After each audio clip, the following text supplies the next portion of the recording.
जय हिंद दोस्तों। बिहार दरोगा पीटी एग्ज़ाम के लिए आज के इस वीडियो में प्रीवियस ईयर से लगभग 70 से 75 मोस्ट इम्पॉर्टेंट क्वेश्चंस को कवर करेंगे।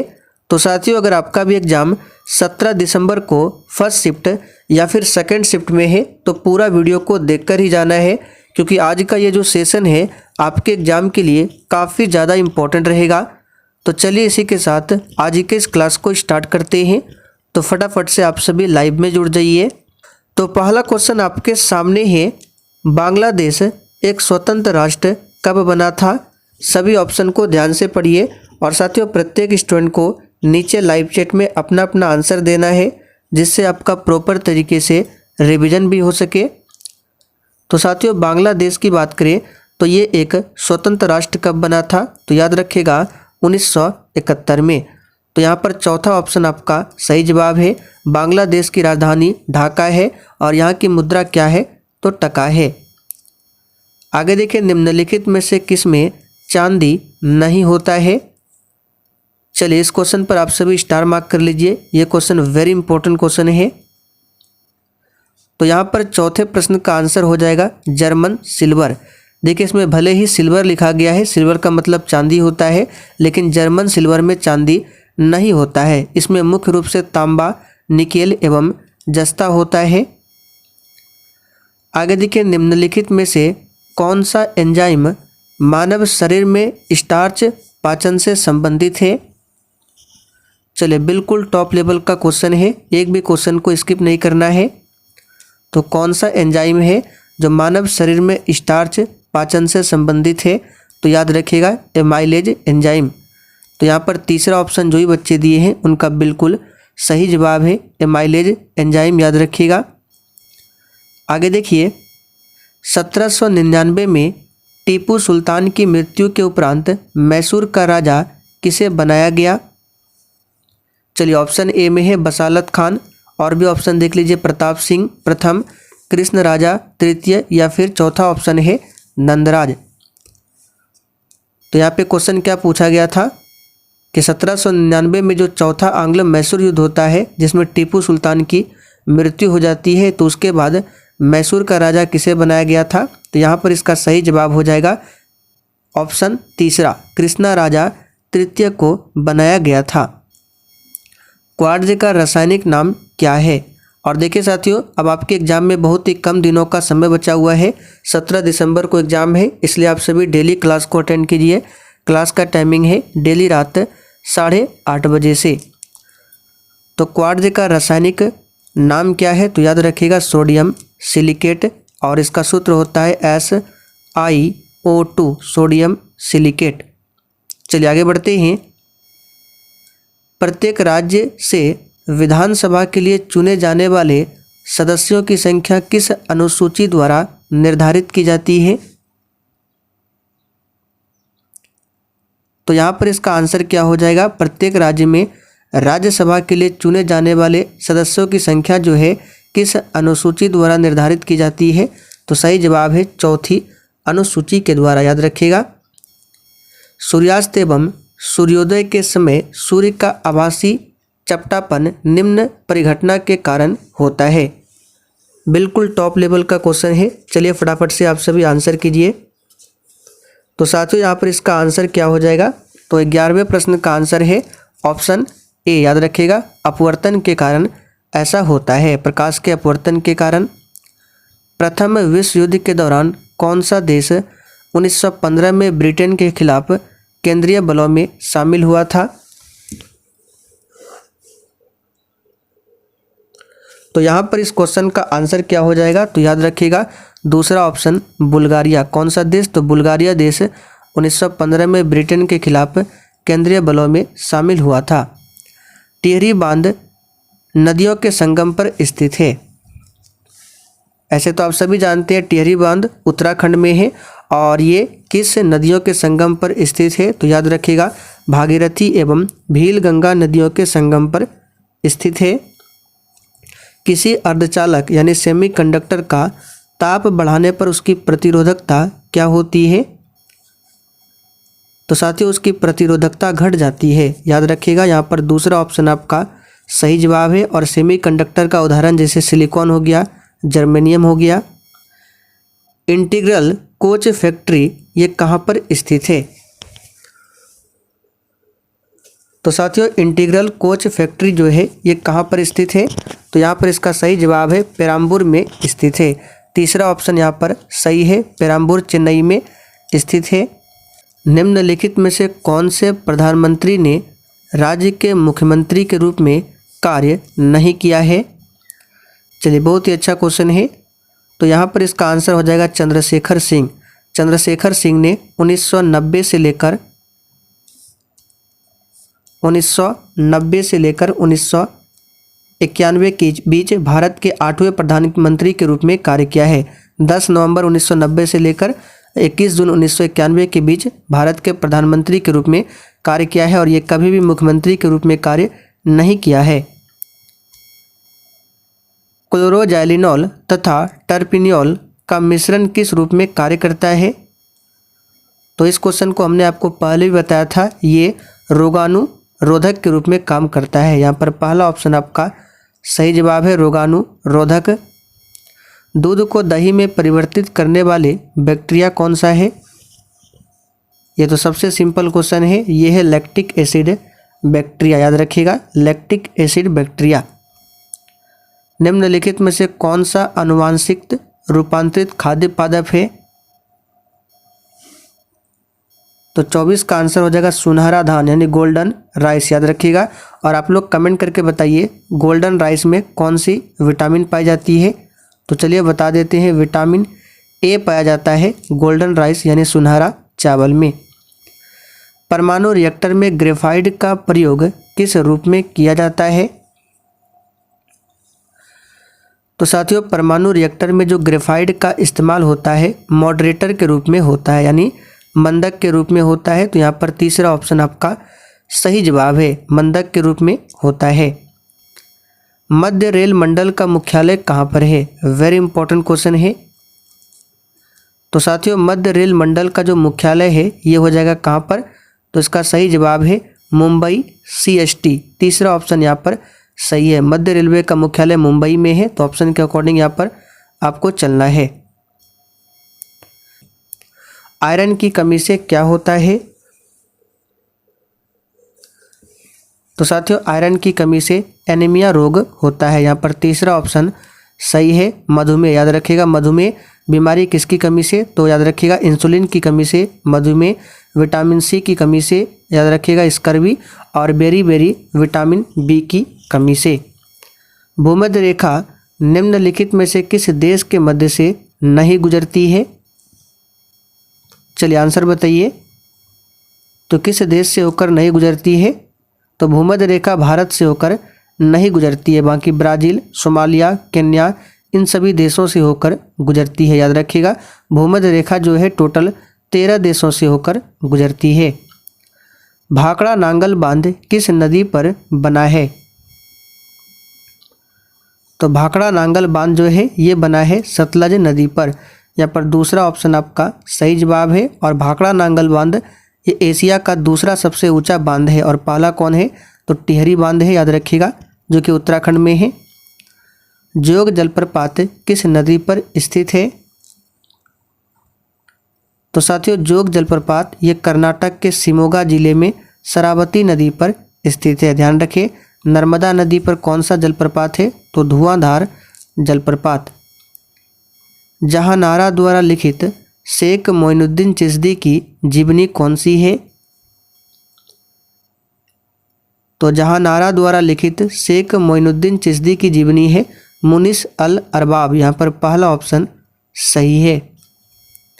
महात्मा गांधी ने असहयोग आंदोलन को कब वापस लिया था? ये तो सिंपल सा क्वेश्चन है, फरवरी 1922 में वापस लिया था चौरी चौरा हत्याकांड के कारण। असहयोग आंदोलन की शुरुआत होती है 1 अगस्त 1920 से, लेकिन फरवरी में चौरी चौरा नामक हत्याकांड की घटना घटित होती है जिसके कारण असहयोग आंदोलन को वापस लेना पड़ा था। नामदफा राष्ट्रीय उद्यान कहाँ स्थित है? तो साथियों नामदफा राष्ट्रीय उद्यान ये अरुणाचल प्रदेश में स्थित है। एक पूछा जाता है बुक्सा नेशनल पार्क, ये कहाँ पर है? तो ये पश्चिम बंगाल में है बुक्सा नेशनल पार्क। मानस पूछे तो असम में है। काजीरंगा पूछे असम में है। कूनो पूछे, आप लोग कमेंट करके बताइए कूनो राष्ट्रीय अभयारण्य किस राज्य में है? नक्काशीदार कांच के लिए निम्न में से किस अम्ल का उपयोग किया जाता है? तो इसमें किस अम्ल का उपयोग किया जाता है? तो हाइड्रोफ्लोरिक अम्ल यानी HF का उपयोग किया जाता है। किस संवैधानिक संशोधन अधिनियम के द्वारा राष्ट्रपति के लिए संवैधानिक संशोधन विधेयक पर सहमति देना अनिवार्य किया गया? तो ये है 24वां संविधान संशोधन अधिनियम। यहाँ पर पहला ऑप्शन आपका सही जवाब है। 42वां बार बार पूछा जाता है जो कि 1976 में हुआ था और इसे लघु संविधान भी कहा जाता है। और इसी के तहत प्रस्तावना में 3 शब्दों को जोड़ा गया था और 42वां संविधान संशोधन के द्वारा ही संविधान में मौलिक कर्तव्य को भी जोड़ा गया था। याद रखिएगा, वर्तमान में टोटल 11 मौलिक कर्तव्य है और इसे रूस देश के संविधान से लिया गया है।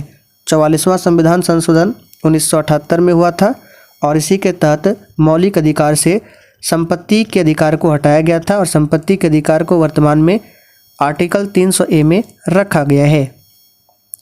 सोन नदी का उद्गम स्थल है?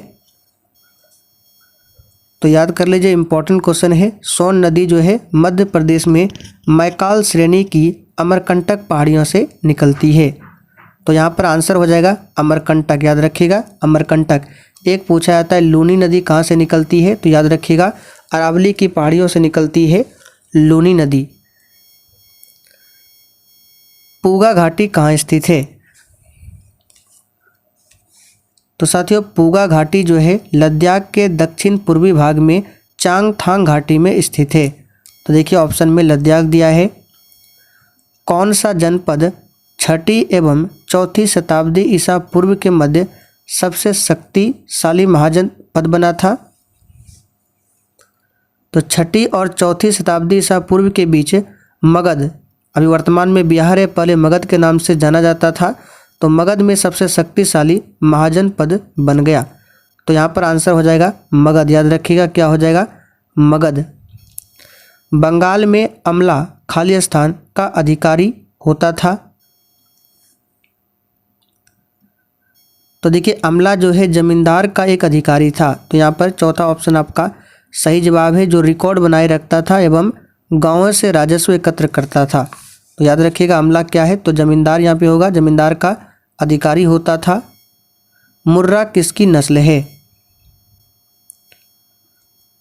तो सिंपल सा क्वेश्चन है, मुर्रा जो है याद रखिएगा ये भैंस की एक नस्ल है।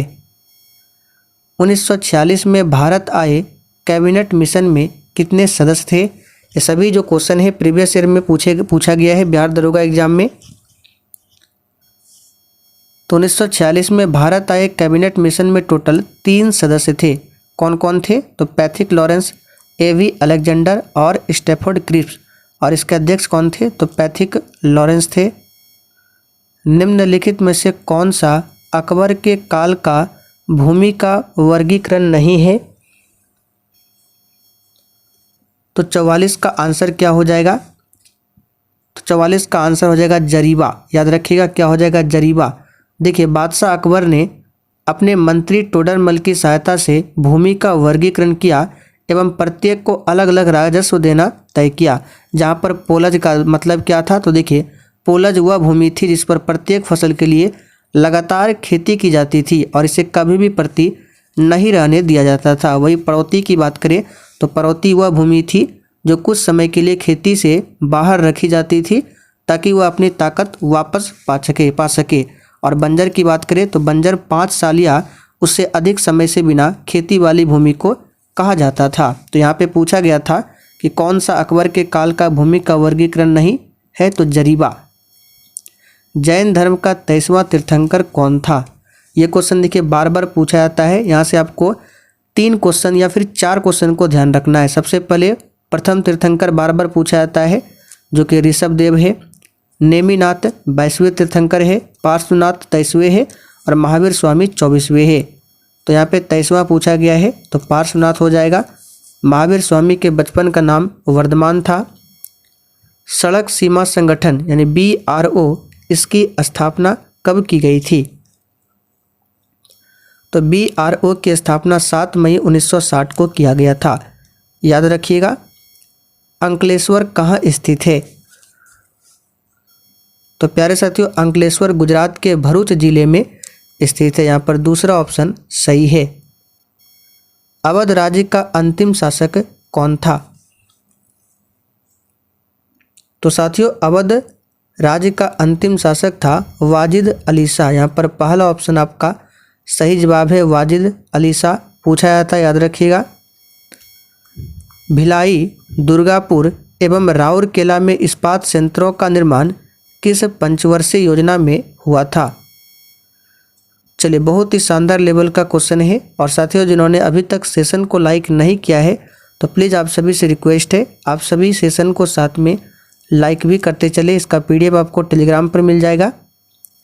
तो भिलाई, दुर्गापुर एवं राउरकेला में जो इस्पात संयंत्रों का निर्माण किया गया था, याद रखिएगा, ये दूसरी पंचवर्षीय योजना के दौरान, दूसरी पंचवर्षीय योजना 1956 से लेकर 1961 होगा, याद रखिएगा।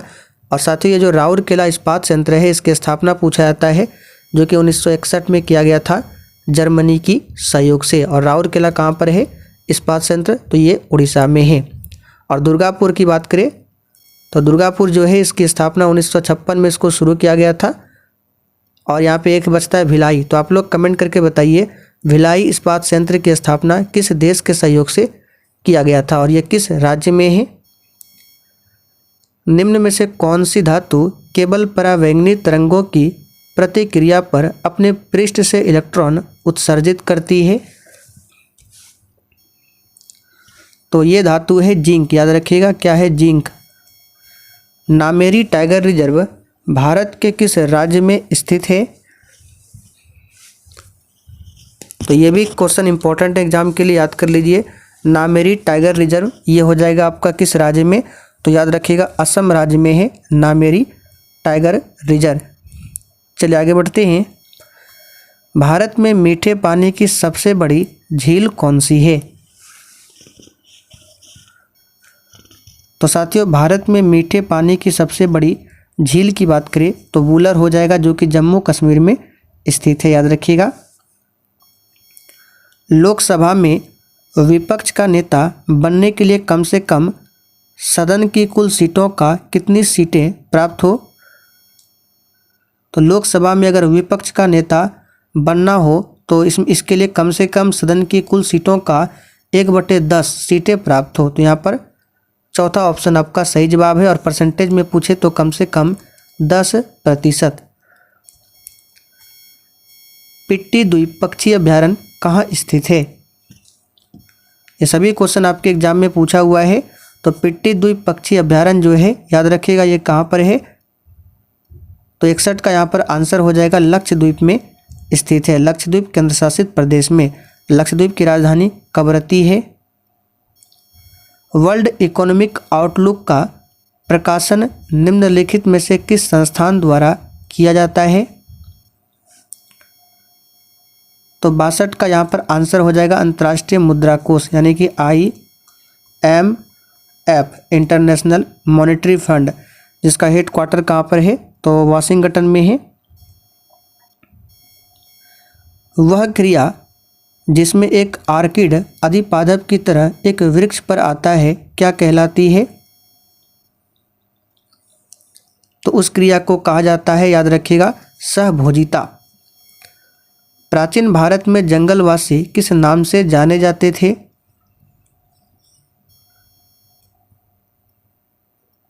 तो जाने जाते थे। और निषाद की बात करें तो निषाद वे जनजातियां हैं जो जंगलों और पहाड़ियों में रहती थी। इनमें अधिकांश वनवासी थे और इनमें से कुछ मछुआरे और शिकारी भी थे। चलिए आगे बढ़ते हैं। भारत के निम्नलिखित राज्यों में से किसमें डेवला पास दर्रा स्थित है? तो साथियों, भारत के किस राज्यों में डेवला पास दर्रा स्थित है? तो याद कर लीजिए, इसका सही जवाब हो जाएगा हिमाचल प्रदेश में स्थित है। हिमाचल प्रदेश के कुल्लू और स्पीति जिलों के बीच स्थित है। ये डेबला पास यानी डेबला दर्रा। निम्नलिखित में से किस पादप के परागण एलर्जी कारक है? तो किस पादप के जो परागकण होते हैं वो एलर्जी कारक होते हैं? तो इसका आंसर है पार्थेनियम। यहाँ पर दूसरा ऑप्शन आपका सही जवाब है, पार्थेनियम, याद रखिएगा। चलिए आगे बढ़ते हैं। निम्नलिखित में से कौन सा जाइलम का भाग नहीं है? देखिए जाइलम जो है ये जल और खनिज लवण के लिए उत्तरदायी होता है, और इसमें कौन सा इसका भाग नहीं है? तो चालनी नालिका, ये जाइलम का भाग नहीं है, याद रखिएगा। बाकी वाहिनिका, वाहिका तंतु ये सभी भाग है। निम्नलिखित में से कौन सा क्षेत्र भारत का जैव विविधता हॉट स्पॉट का प्रतिनिधित्व करता है? तो यहाँ पर आंसर हो जाएगा पश्चिमी घाट। ऑप्शन के अकॉर्डिंग चलना है, पश्चिमी घाट। कैप्रोलेक्टम का उपयोग किसके निर्माण के लिए किया जाता है? तो देखिए साथियों, कैप्रोलेक्टम जो है मुख्य रूप से एक सिंथेटिक फाइबर है, जिसे विशेष रूप से नायलॉन 6 के निर्माण में इसका इस्तेमाल होता है। नायलॉन 6। स्वेथलिंग कप किस खेल से संबंधित है? तो साथियों स्वेथलिंग जो ये कप है ये संबंधित है टेबल टेनिस से। हस्तिनापुर का उत्खनन खाली स्थान के मध्य हुआ था? तो हस्तिनापुर का जो उत्खनन हुआ था 1950-52 के बीच में। यहाँ पर दूसरा ऑप्शन सही है, याद रखिएगा। निम्नलिखित में से किस लेंस का उपयोग करके मानव आंख की मायोपिया समस्या को ठीक किया जा सकता है? तो यहाँ पर इसका आंसर क्या हो जाएगा? 72 का ऑप्शन दूसरा, अवतल लेंस से ही आंख की जो मायोपिया समस्या है इसको दूर किया जाता है। मायोपिया का मतलब यहाँ पर क्या होता है? तो याद रखिएगा, इसका मतलब होता है यहाँ पर निकट दृष्टि दोष, यानी कि निकट दृष्टि दोष के निवारण के लिए अवतल लेंस का इस्तेमाल किया जाता है। और हाइपरमेट्रोपिया का मतलब होता है दूर दृष्टि दोष।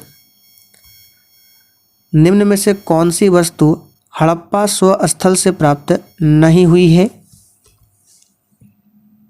तो यहाँ पर इसका आंसर क्या हो जाएगा? सूती वस्त्र, याद रखिएगा, सूती वस्त्र।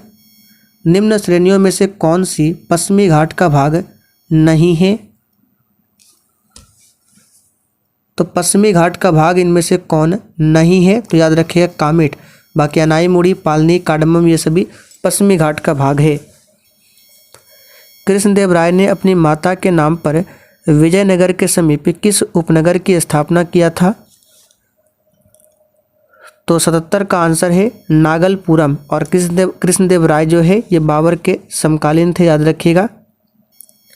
एक गैस CaO कैल्शियम ऑक्साइड के साथ तो क्रिया करती है, परंतु NaHCO3 के साथ नहीं। यह गैस कौन सी है? देखिए NaHCO3 क्या है? तो सोडियम बाइकार्बोनेट, जिसे खाने वाला सोडा कहा जाता है। और एक होता है सोडियम कार्बोनेट Na2CO3। तो कौन सा वह गैस है जो कैल्शियम ऑक्साइड के साथ अभिक्रिया करती है लेकिन सोडियम बाइकार्बोनेट के साथ अभिक्रिया नहीं करती है? तो ये है क्लोरीन, याद रखिएगा। भारत के नियंत्रक एवं महालेखा परीक्षक को उसके पद से हटाने की प्रक्रिया किसके समान है? इस क्वेश्चन को हमने आपको पॉलिटी क्लास में समझाया था। तो वर्तमान में नियंत्रक एवं महालेखा परीक्षक कौन है? तो याद रखिएगा गिरीश चंद्र मुर्मू। और महान्यायवादी कौन है? तो R वेंकट रमनी। और महालेखा परीक्षक को अगर हटाना है तो किसको हटाने की प्रक्रिया के समान होगा? तो यहाँ पर इसका आंसर हो जाएगा तीसरा, उच्चतम न्यायालय के न्यायाधीश को हटाने के समान प्रक्रिया है। शब्द सेरीकल्चर किससे संबंधित है?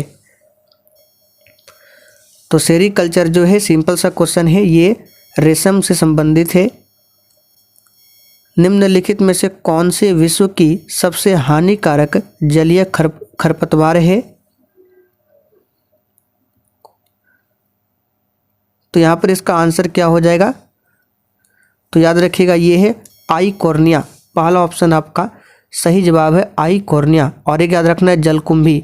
जलकुंभी दुनिया का सबसे समस्याग्रस्त जलीय खरपतवार है जिसे बंगाल का आतंक भी कहा जाता है। तो आपसे पूछ सकता है बंगाल का आतंक किसे कहा जाता है, तो याद रखिएगा जलकुंभी। निम्न में से कौन सा देश सार्क का सदस्य नहीं है? सार्क की स्थापना 1985 को हुआ था, 8 दिसंबर 1985 को, जिसका हेडक्वार्टर नेपाल की राजधानी काठमांडू में है। इसमें टोटल 8 सदस्य देश है जिसमें ईरान नहीं आता है। किस मुगल सम्राट के शासनकाल में मुगल दरबार बाहर तस्लीम और जमीन बोस लागू किए गए? तो यहाँ पर आंसर हो जाएगा शाहजहां। निम्न में से कौन सा कथन प्रत्यावर्ती धारा के लिए सही नहीं है? तो एसी करंट के लिए इनमें से कौन सा कथन सही नहीं होगा? तो देखिए इसका परिमाण समान रहता है, ये बिल्कुल गलत है। तीसरा ऑप्शन यहाँ पर सही है, बाकी सभी कथन सही है। महात्मा गांधी की जीवनी के लेखक कौन है? तो सिंपल सा क्वेश्चन है, महात्मा गांधी के जीवनी के लेखक कौन है? तो डी.जी. तेंदुलकर यानी दीनानाथ गोपाल तेंदुलकर। पहला ऑप्शन आपका सही जवाब है। रेगुर मिट्टियाँ किस नाम से भी जानी जाती है? ये तो सिंपल क्वेश्चन है, काली मिट्टियों के नाम से, और इसमें सबसे अधिक कपास की खेती की जाती है। आगे देखिए, तिलैया बांध खाली स्थान नदी पर निर्मित है। तो तिलैया बांध ये दामोदर घाटी निगम के पहले चरण में शामिल 4 बहुउद्देशीय बांधों में से पहला था, और ये जो है ये बराकर नदी पर निर्मित है। किस एक्ट के द्वारा भारत में ईस्ट इंडिया कंपनी का व्यापारिक एकाधिकार समाप्त कर दिया गया? तो ये था 1813 का चार्टर एक्ट। याद रखिएगा 1813 के चार्टर अधिनियम ने भारत में ईस्ट इंडिया कंपनी के एकाधिकार को समाप्त कर दिया था, लेकिन चीन के साथ व्यापार एवं चाय के व्यापार में कंपनी का एकाधिकार बरकरार रहा था। फिर आता है बाद में 1833 का चार्टर अधिनियम, जिसमें चीन के साथ व्यापार में एकाधिकार एवं भारत में चाय के व्यापार के एकाधिकार को भी समाप्त कर दिया था। तो यहाँ पे आंसर हो जाएगा आपका 1813 का चार्टर एक्ट। क्या पूछा गया है, किस एक्ट के द्वारा भारत में ईस्ट इंडिया कंपनी का पूछा गया है? तो आंसर 1813। दोनों आपको ध्यान रखना है, 33 और 13। कोडरमा किसके खनन के लिए जाना जाता है?